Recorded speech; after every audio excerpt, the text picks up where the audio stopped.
اللہ نے کسی خاص وجہ سے خاص وقت میں پیدا کی ہے، وہ کہتے ہیں وہ وجہ اللہ کا ارادہ تھا، تو اللہ کا ارادہ بھی اگر وجہ قرار دے دیں تو اس کا مطلب یہ ہوگا کہ اللہ کا ارادہ پہلے نہیں تھا، ایک خاص وقت میں جا کے ہوا، تو اس کا مطلب ہے اللہ کے ارادے میں تبدیلی ہو گئی، اور اللہ کی ذات اس کے اندر تغیر و تبدیلی ہونا ممکن نہیں ہے، لہٰذا ایک ایسا خلط مبحث پیدا ہوتا ہے۔ اس کا جواب امام غزالی علیہ الرحمہ اور دیگر جو روایت پسند طبقہ ہے انہوں نے یہ دیا کہ تمہارا مغالطہ ہے ہی سرے سے غلط۔ کیوں؟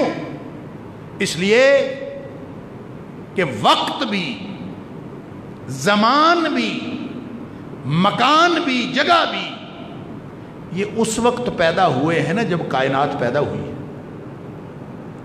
اس سے پہلے نہ زمان تھا نہ مکان تھا۔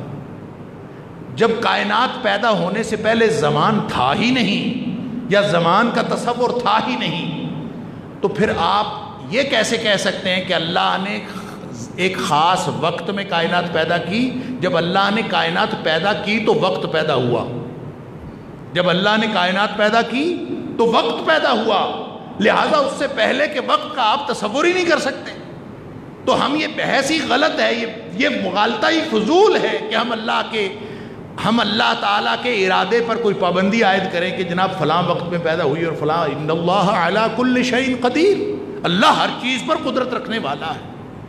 لہٰذا یہ انسان جو حادث ہے، خاص وقت میں پیدا ہونے والا اور ایک خاص وقت کے بعد فنا ہو جانے والا انسان، یہ اللہ تعالیٰ کے پیدا کی ہوئی اس کائنات کے اندر اپنا خیال دوڑاتا ہے اور اپنے خیالات دوڑا کر مکان اور زمان کا تعین کرنے کی کوشش کرتا ہے۔ اللہ فرماتا ہے کہ جب سے کائنات بنائی ہے میں نے اس دن سے دنوں کی گنتی بنائی، لہذا نبی اکرم صلی اللہ علیہ وسلم نے اس کی وضاحت فرما دی بخاری شریف کی حدیث میں کہ وہ 4 مہینے حرمت والے کون کون سے ہیں۔ ایک محرم ہے، ایک 3 ثلاث متوالیات، 3 جو ہیں وہ یکے بعد دیگرے ہیں۔ وہ کون سے ہیں؟ ذی القعدہ، ذی الحجہ، جس کو ذوالقعدہ بھی آپ کہہ دیں یا ذی القعدہ کہہ لیں، ذو القعدہ، ذو الحجہ اور محرم، یہ 3 مسلسل ہیں۔ پھر نبی کریم صلی اللہ علیہ وسلم فرمایا چوتھا جو ہے وہ رجب ہے، بین جمادہ و شعبان، جو جمادی ثانی اور شعبان کے درمیان ہے وہ رجب آپ نے تعین فرما دیا۔ لہذا مہینے تو یہی تھے، البتہ ان مہینوں میں سال کی ابتدا کہاں سے کرنی ہے یہ تبدیل ہوتا آیا۔ یہ کسی بھی اہم واقعے کے ساتھ، جب کبھی کوئی اہم واقعہ ہوتا تھا تو اس سے پھر گن کے کہتے تھے فلاں واقعے کے اتنے سال بعد، مہینے تو یہی 12 رہتے تھے۔ اس لیے جب ہم ہجری سال کہتے ہیں نا تو ہجری سال کا یہ مطلب نہیں ہے کہ سال کی گنتی کا آغاز جو ہے وہ نبی اکرم صلی اللہ علیہ وسلم کی ہجرت کے بعد ہوا، یا مہینوں کی گنتی کا آغاز نبی اکرم صلی اللہ علیہ وسلم کی ہجرت کے بعد ہوا۔ مہینے زمین و آسمان کی تخلیق سے لے کر یہی 12 تھے، البتہ ان 12 کا شمار کہاں سے کرنا یہ مختلف واقعات کے ساتھ ریلیٹ رہا۔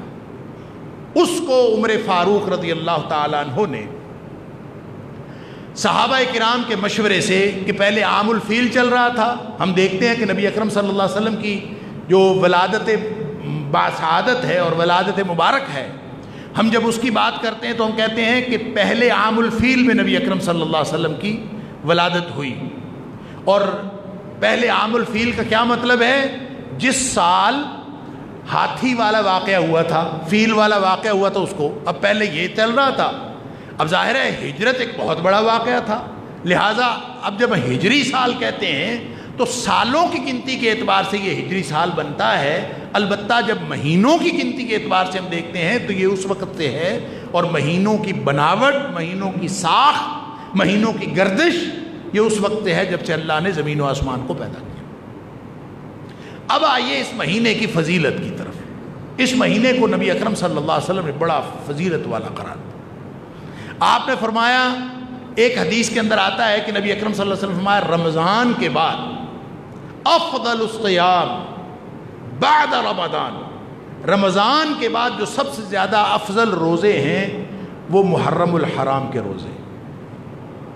اس کا مطلب ہے نبی اکرم صلی اللہ علیہ وسلم نے رمضان کے بعد اس مہینے کو بڑا ہی حرمت والا، اس کا بڑا مکرم اور معزز قرار دیا، اس مہینے میں روزے رکھنے چاہیے۔ اس کی تفصیل روزوں کی ابتدا میں تو روزے یہ فرض تھے، محرم کے روزے، بعض نے کہا کہ وہ 10 روزے رکھے جاتے تھے، بعض نے کہا کہ 4 روزے رکھے جاتے تھے۔ منورہ نبی اکرم صلی اللہ علیہ وسلم تشریف لائے ہیں، صحیح حدیث تفصیلات ہیں کہ وہ عاشورے کا روزہ تھا، اور عاشورے کے روزے کے ساتھ ملا کے کوئی اور روزے رکھے جاتے تھے، اور جب رمضان کے روزے فرض ہو گئے تو عاشورے کے روزے کو اور 10 رمضان کے روزوں کو نفل قرار دے دیا گیا، کوئی رکھنا چاہے تو رکھے اور کوئی نہ رکھنا چاہے تو نہ رکھے۔ اسی لیے جو قرآن حکیم میں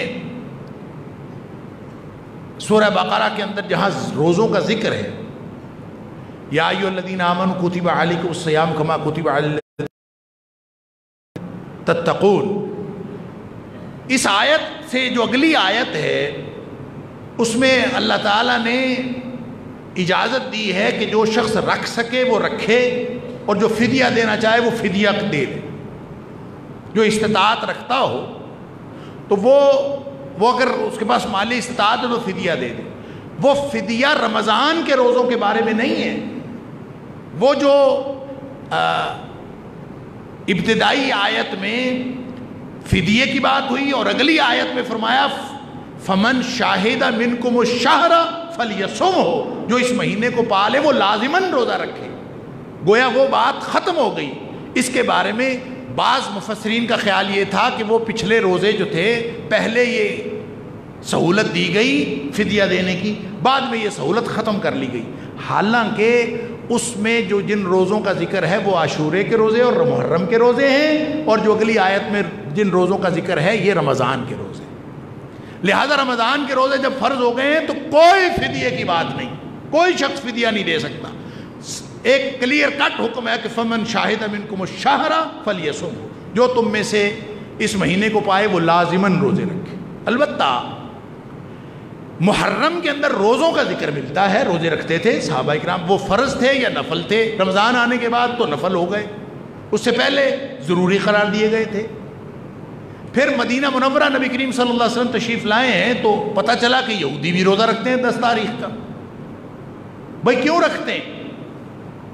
پتہ چلا جی اس لیے رکھتے ہیں کہ وہ کہتے ہیں کہ اس دن ہمیں فرعون سے نجات ملی تھی، موسیٰ علیہ السلام کو فرعون سے نجات ملی تھی، بنی اسرائیل وہ پار لگے تھے۔ تو نبی اکرم صلی اللہ علیہ وسلم نے فرمایا ہمارا زیادہ تعلق ہے موسیٰ علیہ السلام کے ساتھ، ان کی بجائے ہمارا زیادہ تعلق، لہذا ہم بھی رکھیں۔ چونکہ نبی اکرم صلی اللہ علیہ وسلم مخالفت کرتے تھے عام معاملات میں اور عبادات میں، خاص طور پر یہودیوں کے، خالف الیہود والنصارى، اکثر نبی اکرم صلی اللہ علیہ وسلم کے فرامین یہ ہوتے تھے کہ آپ ان کی مخالفت کیا کریں۔ تو جب نبی اکرم صلی اللہ علیہ وسلم نے آخری دفعہ روزہ رکھا عاشورے کا 10ویں تاریخ کا، تو آپ نے فرمایا کہ آئندہ سال ہم 9ویں کا روزہ بھی رکھیں گے، صوم التاسع، جب اگلا سال ہوگا تو ہم 9 محرم کا روزہ بھی رکھیں۔ اب یہ اس میں جو بھی ہے نا، یہ ہم ترجمہ کرنے والوں نے لگایا ہے، اس میں بھی کوئی نہیں ہے۔ صوم التاسع، ہم 9ویں کا روزہ رکھیں گے۔ اس لیے پھر یہ بحث چلی کہ 9ویں کا روزہ رکھنا چاہیے کہ 9ویں اور 10ویں کا روزہ رکھنا چاہیے یا 10ویں کا رکھنا چاہیے۔ تو اس بحث کا خلاصہ یہ ہے، لمبی تفصیل ہے، اس کا خلاصہ یہ ہے کہ چونکہ اصل روزہ تو 10ویں کا ہی ہے، اور حدیث میں آتا ہے کہ جب نبی کریم صلی اللہ علیہ وسلم نے فرمایا کہ آئندہ سال ہم 9 کا رکھیں گے، تو آئندہ سال محرم آنے سے پہلے ہی نبی اکرم صلی اللہ علیہ وسلم اللہ تعالیٰ کے پاس تشریف لے گئے، لہذا رکھا ہمیشہ آپ نے 10 کا ہے، فرمایا یہ کہ آئندہ ہم 9 کا رکھیں گے۔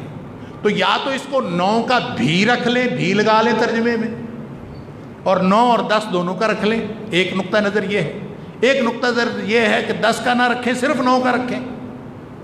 تو اصل اہمیت تو 10 کے روزے کی، اگر 9 رکھ لیں اور 10 کا نہ رکھیں تو اس کا مطلب ہے اصل روزہ ہم نے نہیں رکھا اور اس کی جگہ پہ ہم نے رکھ لیا، اور اگر صرف 10 کا رکھیں تو نبی اکرم صلی اللہ علیہ وسلم کے اس فرمان کی خلاف ورزی ہوگی کہ آپ نے فرمایا تھا آئندہ سال کے تم نے 9 کا رکھنا ہے۔ لہٰذا ان دونوں کا کے اندر تطبیق اس طرح سے ہے کہ 9 اور 10 دونوں کا روزہ رکھ لیا جائے۔ کہ نبی اکرم صلی اللہ علیہ وسلم کا جو اس فرمان کا مدعا اور مقصد تھا وہ بھی یہی تھا کہ ان کی مخالفت، خالف الیہود والنصارى، یہودیوں کی مخالفت ہو جائے، اور مخالفت اس طرح سے ہو جاتی ہے، وہ 10 کا رکھتے تھے، آپ 9 اور 10 دونوں کا رکھتے۔ اب یہ ساری باتیں جتنی ہو رہی ہیں محرم الحرام کے مہینے کی، اس کے روزوں کی، یا جتنی بھی باتیں ہیں، یہ نبی اکرم صلی اللہ علیہ وسلم کے حیات طیبہ کی بات ہے۔ جس واقعے سے ہم محرم کی اہمیت کو دیکھتے ہیں، وہ واقعہ نبی اکرم صلی اللہ علیہ وسلم کے اس دنیا سے تشریف لے جانے کے 50 سال بعد ہوا ہے، نصف صدی بعد۔ لہذا سمجھ لیجئے کہ بعد کے کسی واقعے کا تعلق دین کے ساتھ جوڑنا اور یہ اس سے کوئی دین کی کوئی بات کشید کرنے کی کوشش کرنا، یہ نبی اکرم صلی اللہ علیہ وسلم کے دین کے اوپر اضافہ، اور جو نبی کریم صلی اللہ علیہ وسلم کے دین کے اوپر اضافہ کرے اس کے بارے میں ہم سب کو معلوم ہے۔ نبی اکرم صلی اللہ علیہ وسلم کے بہت سارے فرامین، ایک دو عرض کر دیتا ہوں۔ فرمایا من احدث فی امرنا ھذا ما لیس منہ فہو رد، بخاری شریف کی حدیث ہے۔ آپ نے فرمایا من احدث فی امرنا ھذا، جس نے ہمارے اس دین کے اندر، اس معاملے کے اندر اگر کوئی نئی چیز پیدا کی، ما لیس منہ، جو پہلے اس میں نہیں تھی، فہو رد، وہ ریجیکٹڈ ہے، نامقبول ہے، رد کی گئی ہے، وہ اللہ کے ہاں قبول نہیں۔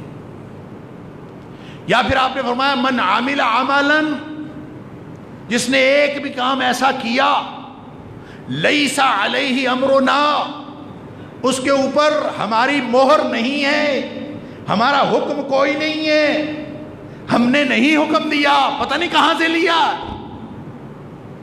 میں اس کو کہتا ہوں مدینے والے کی مہر نہیں ہے۔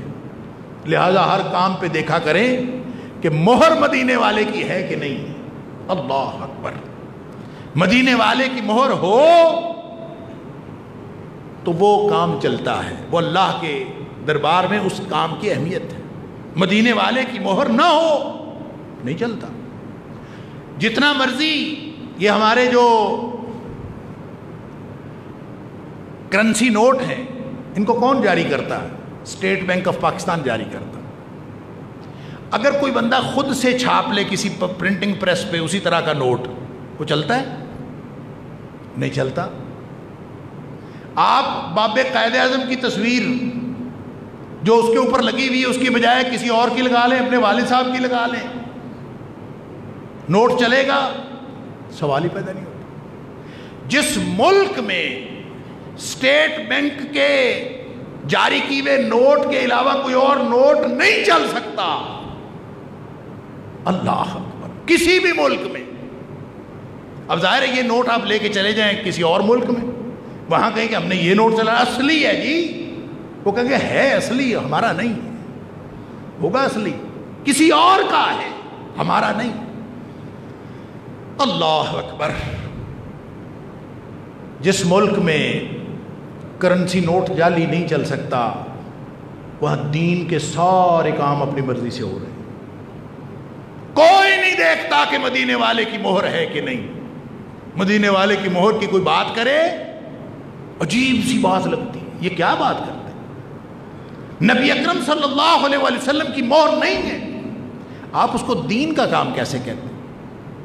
ہاں، آپ اس کو دین نہ کہیں، اپنا خاندان کا رواج کہیں، آپ اس کو اپنی معاشرتی روایت کہیں، یا آپ اس کو اپنے ذوق کا، اپنے شوق کا، اپنے سوگ کا اظہار کہیں، اور اپنے سوگ کے اظہار کا اپنا طریقہ کہیں، تو ہمیں کوئی اعتراض نہیں ہے، جو مرضی کرتے ہیں۔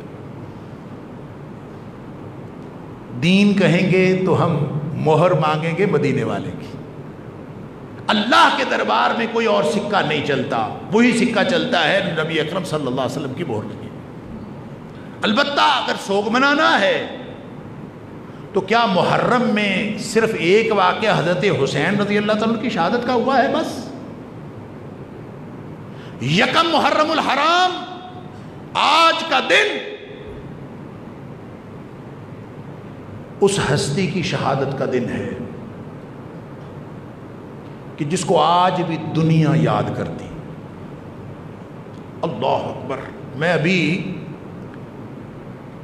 شاید کل کی بات ہے، کب میں ایسی نیٹ سے سرچ کر رہا تھا، برطانیہ کے ایک اخبار ہے ٹیلی گراف انگریزی کا، بہت موقر جریدہ ہے.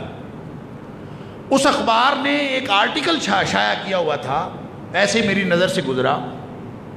وہ کہتے ہیں کہ دنیا وہ آرٹیکل والا لکھتا ہے اخبار ٹیلی گراف کا کہ دنیا آج تک عمر فاروق رضی اللہ تعالیٰ عنہ کے قائم کیے ہوئے نظام سے استفادہ کر رہی ہے. اگر تاریخ کی کسی شخصیت کا سوگ منانا ہے تو پھر عمر فاروق رضی اللہ تعالیٰ عنہ کا سوگ تو سب سے پہلے بنتا ہے.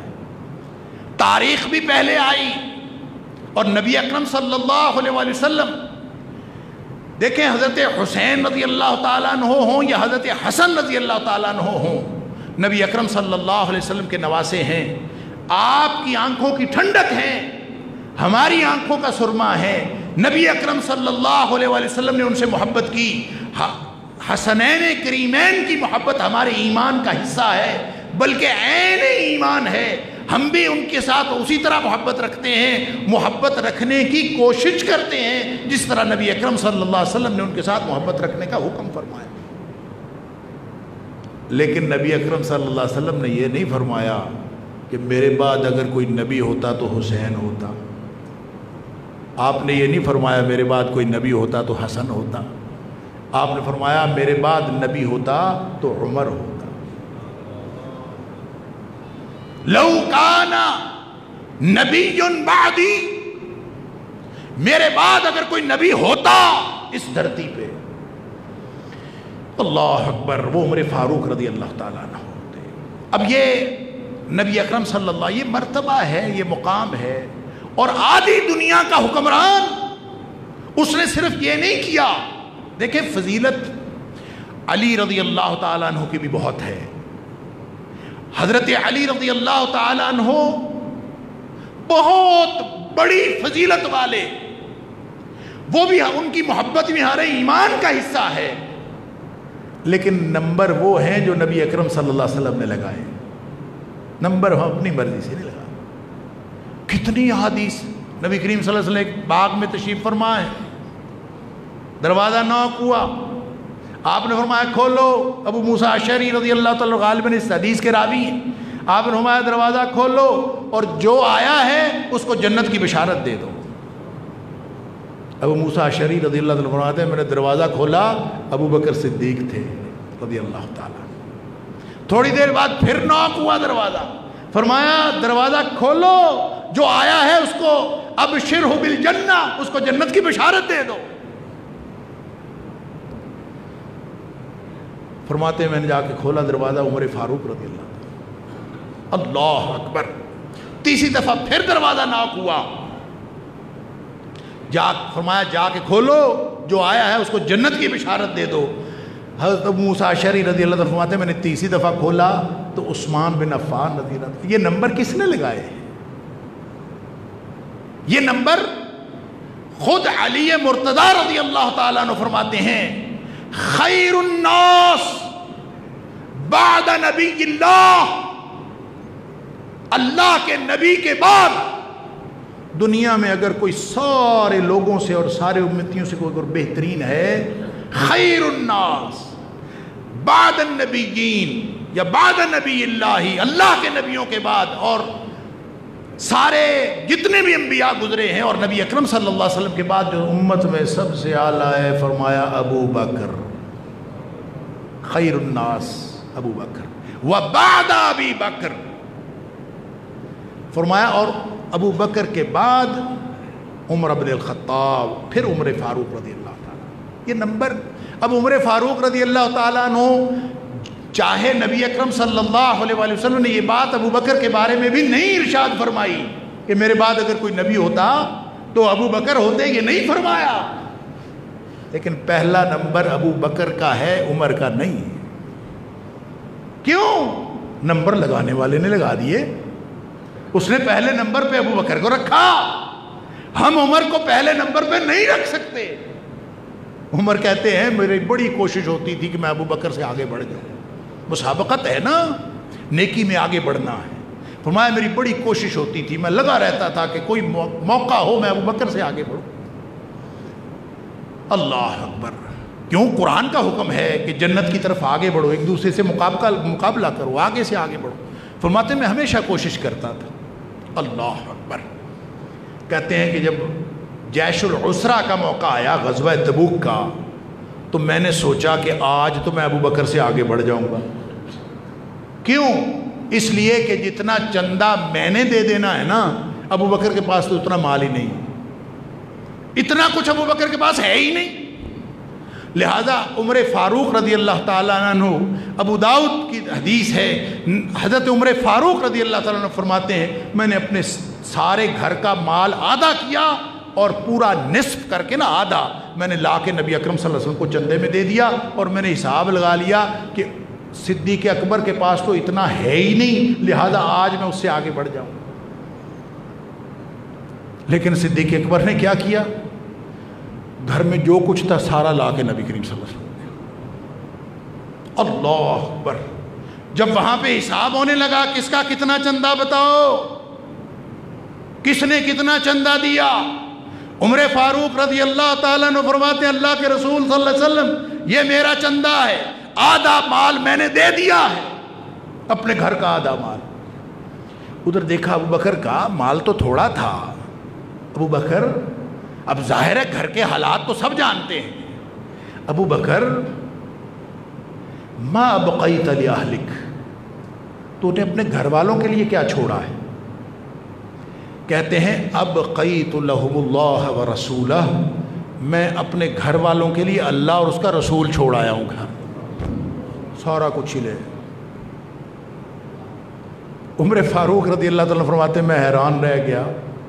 میں نے کہا, اور میں نے اسی وقت سمجھ لیا, لا اسبقہ ابدا, میں اس ابو بکر سے کبھی آگے نہیں بڑھ سکتا.